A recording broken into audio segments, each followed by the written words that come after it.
तो गाइस कैसे हैं आप सब लोग। Legacy of the assassin king के एपिसोड 71 के साथ हाजिर हूं। तो लास्ट एपिसोड के एंड पे हमने देखा था कि हमारा हाजिन जो होता है अपनी डिमोनिक एनर्जी को रिलीज करता है और आगे बढ़ता है और उस गार्ड से कहता है कि तुम्हारा नाम क्या है। तो वो गार्ड उसे कहता है कि मेरा नाम चो यांग है। तो हमारा हाजिन उसे कहता है कि तुम बहुत ही अच्छा काम कर रहे हो, इसी तरह हार्डवर्क करते रहो। और साथ ही वो जंप करते हुए रीना के अंदर चला जाता है, सॉरी उनकी फैमिली के अंदर चला जाता है। तो जैसे ही हमारा हाजिन जो होता है वो जंप करते हुए अंदर जाता है तो वहीं पर साथ ही उनका रीना होता है जहाँ पर उनका पैट्रियार्च प्रैक्टिस कर रहा था। तो वो हाजिन को पंच मारने लगता है, लेकिन वो अपने पंच को वहीं पर क्लोज रोक लेता है और कहता है कि तुम्हें नहीं लगता किस तरह से हमारे ट्रेनिंग हॉल के अंदर इस तरह से आना और पैट्रियार्च की ट्रेनिंग को डिस्टर्ब करना ये एक बहुत बड़ा क्राइम है। इसके लिए मैं जहां पर तुम्हें सजाए मौत भी दे सकता हूं। अगर मैं जहां पर अपने पंच को नहीं रोकता तो अभी तक तुम जहां पर मर चुके होते। तुम्हारा हाजिन उसे कहता है कि मुझे लगता है कि तुम्हें जहां पर ये बात अच्छी तरह से पता थी कि हम लोग बाहर खड़े तुम्हारा इंतजार कर रहे थे, लेकिन इसके साथ ही तुम जहां पर इसी तरह से कितनी देर तक खड़े रहने वाले हो? क्या तुम जहां पर ट्रेनिंग करने का नाटक करने वाले थे? इसके साथ ही पैट्रियार्च उसे कहता है कि मैं तब तक यहाँ पर इसी तरह से रहने वाला हूँ जब तक मैं सेटिस्फाइड नहीं होता। और तुम्हें क्या लगता है कि तुम लोग यहाँ पर आकर इस तरह से मुझे डिस्टर्ब कर सकते हो? मैं अभी ट्रेनिंग कर रहा हूँ, इसलिए यहाँ से दफा हो जाओ। इसी के साथ ही हमारा हाजिन हंसना शुरू कर देता है। तो पैट्रियार्च उसे कहता है कि तुम यहाँ पर हंस क्यों रहे हो? तुम्हारा हाजिन उसे कहता है कि मैं यहाँ पर इस बात के ऊपर हंस रहा हूँ कि तुम यहाँ पर इतने बड़े बेवकूफ हो। तुम यहाँ पर ट्रेनिंग के नाम के ऊपर तुम्हें ये लगता है कि हम लोग यहाँ पर से चले जाएंगे और तुम्हारी इंस्पेक्शन नहीं करेंगे। तुम्हें लगता है कि तुम यहाँ पर ट्रेनिंग करने का बहाना करोगे और हम लोग कहेंगे कि ठीक है यार इसे ट्रेनिंग करने तो इसकी इंस्पेक्शन रहने देते हैं। साथ ही हमारा हाजिन उसे कहता है कि मैंने यहाँ पर तुम्हारे कॉम्बैक्टिंग डिमोनिक क्लैन के बारे में सुना है कि तुम्हारे पास जो बेस्ट ब्लड की टेक्निक है वो सबसे बेस्ट है, लेकिन तुम्हें देखने के बाद लगता तो नहीं है कि तुम्हारे पास जो टेक्निक है वो ब्लड की टेक्निक है।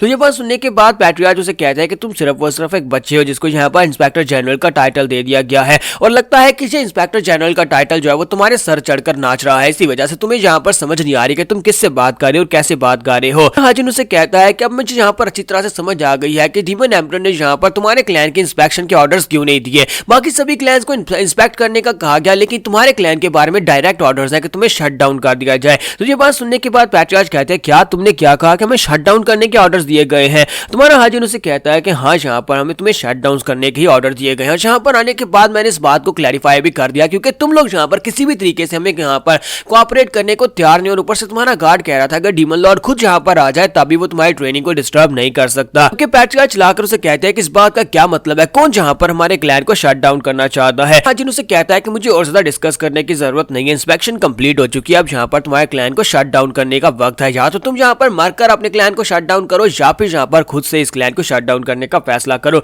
और साथ ही हमारा हाजिन उसके ऊपर अटैक कर देता है। तो पैट्रियार्च उसे कहता है तुम्हारी हिम्मत कैसे भी यहाँ पर मेरे पर पहले अटैक करने की, हमारे क्लैन में आकर हमारे पर अटैक कर रहे हो। और इसी के साथ हमारा हाजिन कहता है कि स्क्वाड लीडर पैट्रियार्च जल्दी से अपनी फोर्सेस को बुलाओ, यहाँ पर अटैक करो, किसी को भी मत छोड़ना, जो भी यहाँ पर रेजिस्ट करने की कोशिश करे उसे मार डालो। यहाँ पर तुम्हारे पास डायरेक्ट ऑर्डर है डीमन लॉर्ड से। और इसी के साथ ही वो लोग कहते हैं हाँ क्यों नहीं, क्योंकि पैट्रियार्च बेचारा और भी ज्यादा घबरा जाता है और कहता है कि यहाँ पर हो क्या रहा है, तुम यहाँ पर हमारी फैमिली के ऊपर इस तरह से अटैक नहीं कर सकते। तुम्हारा हाजिन उसे कहता है कि मुझे लगता है कि अब यहाँ पर तुम अपनी ट्रेनिंग को छोड़ो, फिर फिलहाल यहाँ पर आकर फाइट करो। तुम यहाँ पर पहले बकवास किए जा रहे थे कि तुम्हें ट्रेनिंग करनी है, अब यहाँ पर तुम्हें अपनी ट्रेनिंग को छोड़कर रियल फाइट दिखानी पड़ेगी। और इसी के साथ हमारा हाजिन उसे कहता है कि अब मैं तुम्हें दिखाता हूँ कि यहाँ पर ये एरोगेंस मेरी आ कहाँ से रही थी। और इसी के साथ ही वो अपनी 9 depths of the demonic art technique को रिलीज करता है जिसके अंदर से बहुत ही पावरफुल जबरदस्त सोरा निकलता है। और दूसरी तरफ जो स्क्वाड होती है यानी बिजर्क डीमन स्क्वाड होती है वो फैमिली के ऊपर अटैक कर रही होती है। और गार्ड्स कहते हैं कि तुम सभी लोग कर क्या रहे हो? तो वो उन्हें बताती है कि यहाँ पर क्या कर रहे हैं, तो अपनी जाकर अपने पैट्रियार्च से पूछो जिस कमीने ने यहाँ पर हमारे साथ बदतमीजी की और साथ ही डीमन एम्परर के साथ गद्दारी की है, इसी वजह से तुम्हारे क्लैन को यहाँ पर डिस्ट्रॉय किया जा रहा है।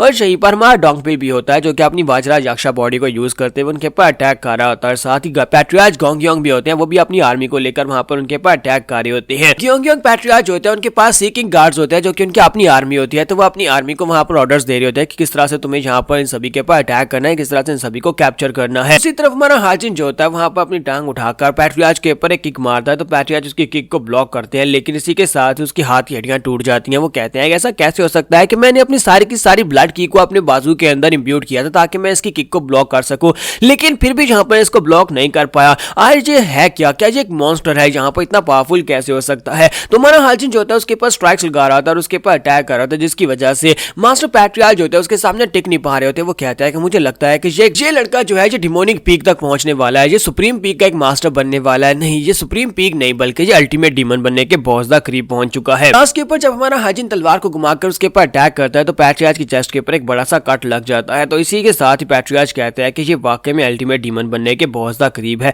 तुम्हारा हाजिन उसे कहता है कि तुम्हें अभी तक यहाँ पर इस बात की समझ आ गई होगी कि तुम जितना ज्यादा रिटेलिएट करोगे उतना ज्यादा तुम्हारे लोग यहाँ पर पर मरेंगे, इसलिए तुम्हारे पास सिर्फ और सिर्फ दो ही ऑप्शन हैं। पहला ऑप्शन तो यह है कि मैं तुम्हें यहाँ पर मार डालूं और तुम्हारी फैमिली को शट डाउन कर दूं, और दूसरा ऑप्शन यह है कि चुपचाप यहाँ पर खुद से अपनी फैमिली को शट डाउन करवा लो और अपने लोगों को बचा लो, वरना यहाँ पर तुम्हारी पूरी की पूरी फैमिली को नाइलेट कर दिया जाएगा, क्योंकि तुम्हारी वजह से सभी लोगों के ऊपर गद्दारी का लेबल लगेगा।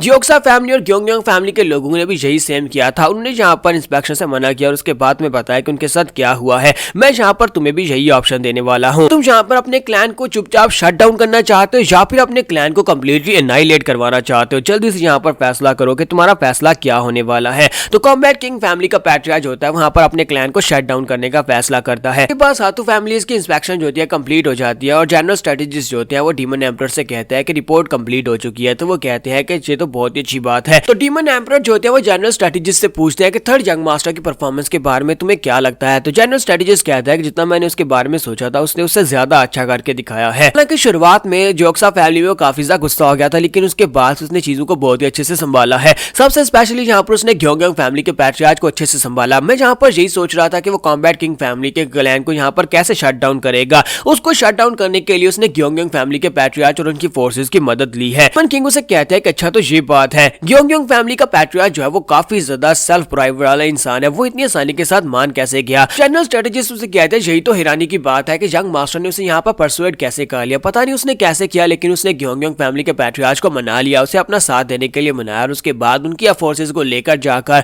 कॉम्बैट किंग फैमिली के ऊपर अटैक किया ताकि उसे शट डाउन किया जा सके। डीमन गार्ड उसे कहते हैं तुम्हारे कहने का मतलब यह है कि उसके पास जो मार्शल आर्ट्स है, उसकी मार्शल आर्ट्स और उसकी नॉलेज जो है वो दोनों एक दूसरे के अपार पर है, यानी कि वो दोनों एक दूसरे से बराबर है और दो काफी ज्यादा समझदार इंसान भी है, साथ साथ वो काफी पावरफुल भी है। तो जनरल स्ट्रेटेजिस्ट उसे कहते हैं हाँ ये बात तो वाकई में सच है, मुझे पता था कि वो काफी होशियार है, लेकिन मुझे ये नहीं पता था कि वो इतना ज्यादा समझदार और इतना ज्यादा ब्रिलियंट होने वाला है। तो डीमन गार्ड उसे कहता है कि मैं तो यहाँ पर उसके बारे में इससे भी ज्यादा समझता हूँ, मुझे लगता है कि वो इससे ज्यादा बेहतर है। इसके साथ ही डीमन एम्परर जो होते हैं वो जनरल स्ट्रेटेजिस्ट से कहते हैं मुझे एक बात तो बताओ, क्या तुम्हें लगता है कि वो खतरनाक है? तो वो कहते हैं हाँ सर वो बहुत ज्यादा खतरनाक है। डीमन एम्परर से कहता है कि तुम्हारी यहाँ पर वजह क्या है? तो इसी के साथ ही जनरल स्ट्रेटेजिस्ट से कहते हैं मैं अभी तक उसका मकसद नहीं जान पाया। जहाँ पर जितने भी लोग हैं डीमन डिवाइन कल्ट में, जहाँ पे मेरी जिंदगी में जितने भी लोगों से मैं मिला हूँ उनकी जिंदगी का कोई ना कोई मकसद जरूर होता है, लेकिन अभी तक मैं जहाँ पर उसके मकसद को नहीं समझ पाया कि आखिर उसे चाहिए क्या। ना तो उसे यहाँ पर थ्रोन चाहिए, ना ही उसे डिवाइन डीमन कल्ट में कोई इंटरेस्ट है, ना ही उसे यहाँ पर पावर गेन करने में कोई इंटरेस्ट है, तो फिर उसे चाहिए क्या मैं यहाँ पर समझ नहीं पाया। इसी वजह से यही वो वजह है जिसकी वजह से मुझे लगता है कि वो बहुत ज्यादा खतरनाक है। डीमन एम्परर से कहते हैं कि अच्छा ठीक है फिर मेरे साथ आओ, हम लोग वॉक के लिए चलते हैं। और इसी के साथ ही डीमन गार्ड आगे आगे चल रहे होते हैं और उसे कहते हैं अगर तुम यहाँ पर उसे फिगर नहीं कर पाए तो उसका मतलब यह है कि तुम उसे कुछ ज्यादा ही ओवर एस्टिमेट कर रहे हो। मुझे लगता है कि उसने यहाँ पर फाइनली अपना माइंड बना लिया है। अगर उसने अपना माइंड नहीं बनाया होता तो वो कभी भी इस मिशन के लिए हामी नहीं बढ़ता। मुझे लगता है कि अब वो यहाँ पर बाकी कैंडिडेट्स की तरह